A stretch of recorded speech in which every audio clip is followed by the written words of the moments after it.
উচ্ছ্বাসে রঙিন চারুকলা প্রাঙ্গণ। এসেছে বৈশাখ, এসেছে নতুন বছর ১৪৩২। তাই ভেদাভেদ ভুলে লাখো বাঙালির এ অংশগ্রহণ আনন্দ শোভাযাত্রায়।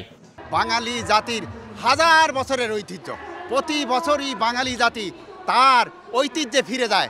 সকাল ৯টার পর বাঘ, পেঁচা, পাখি সহ বর্ণিল মুখোশের সাথে একাধিক মোটিফ নিয়ে শুরু হয় আনন্দ শোভাযাত্রা।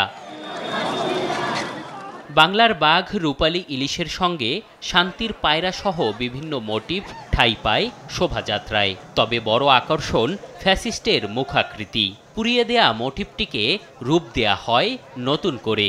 এইবারের উৎসবটা সবচেয়ে আলাদা। আমাদের কোনো প্রেশার নাই, কোনো চাপ নাই, কোনো কিছু।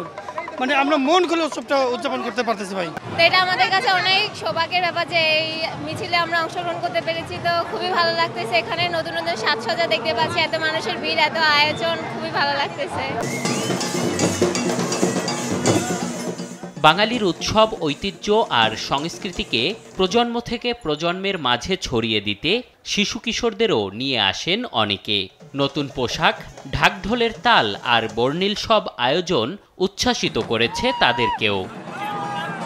অসম্ভব ভালো